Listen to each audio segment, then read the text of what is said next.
अगनाशक गायत्री स्तोत्रम्। नारद उवाच भक्तानुकम्पिन् सर्वज्ञ हृदयं पापनाशनं गायत्र्याः कथितं तस्मात् गायत्र्याः स्तोत्रमीरय। आदिशक्ते जगन्मातर्भक्तानुग्रहकारिणि सर्वत्र व्यापिके नमते श्रीसन्ध्ये ते नमोऽस्तु ते।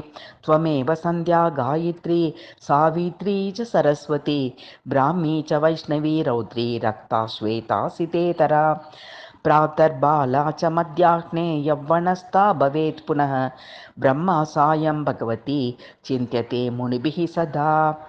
वृद्धा सायं हंसस्था गरुडारूढा तथा वृषभवाहिनी ऋग्वेदाध्यायिनी भूमौ दृश्यते या तपस्विभिः। यजुर्वेदं पठन्ती च अन्तरिक्षे विराजिते स सामगापि सर्वेषु भ्राम्यमाणा तथा भुवि। रुद्रलोकं गता त्वं हि विष्णुलोकनिवासिनी त्वमेव ब्रह्मणो लोकेर्मर्त्यानुग्रहकारिणी।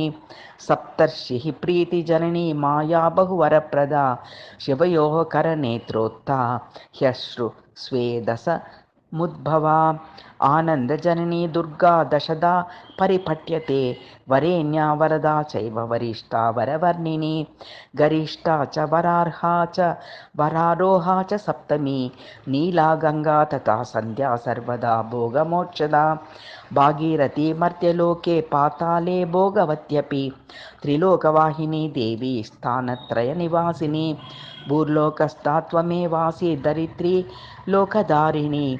भुवो लोके वायुशक्तिः स्वर्लोके तेजसां निधिः महर्लोके महासिद्धिर्जनलोके जनेत्यपि तपस्विनी तपोलोकी सत्यलोके तु सत्यवाक् कमला विष्णुलोके च गायत्री ब्रह्मलोकदा रुद्रलोके स्थिता गौरी हराद्राङ्गनिवासिनी। अहमो महत्तश्चैव प्रकृतिस्त्वं हि गीयसे साम्यावस्थात्मिका त्वं हि शबलब्रह्मरूपिणी।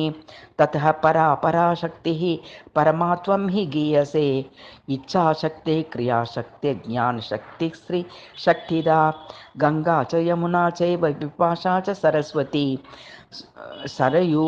सरयूर्देविका सिन्धुर्नर्मदे रावती तथा गोदावरी शतदुश्च कावेरी देवलोकगा कौशिकी चन्द्रभागा च वितस्ता च सरस्वती गण्डकी तापिनी तोया गोमती वेत्रवत्यपि इडा च पिङ्गला चैव सुषुम्ना च तृतीयका गान्धारी हस्तिजिह्ना च पूषा तथैव च अलम्बुषा कुहुश्चैव शङ्गिनी प्राणवाहिनी। नाडी च त्वं शरीरस्था गीयसे प्राक्तनैर्बुधैः ह्यत पद्मरता प्राणशक्तिः कण्ठस्था स्वप्रनायिका। तालुस्था त्वं सदाधारा बिन्दुस्था बिन्दुमालिनी मूले तु कुण्डली शक्तिर्व्यापिनी केशमूलगा।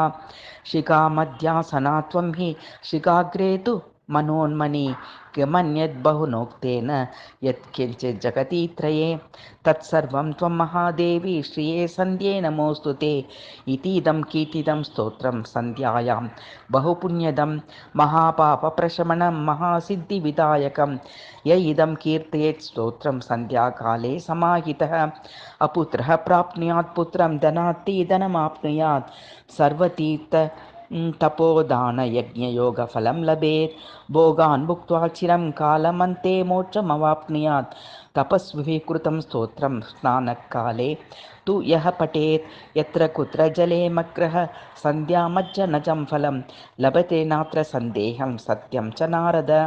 शृणुयाद्योऽपि तद्भक्त्या स तु पापात् प्रमुच्यते पीयूषसदृशं वाक्यं सन्ध्योक्तं नारदेरितम्।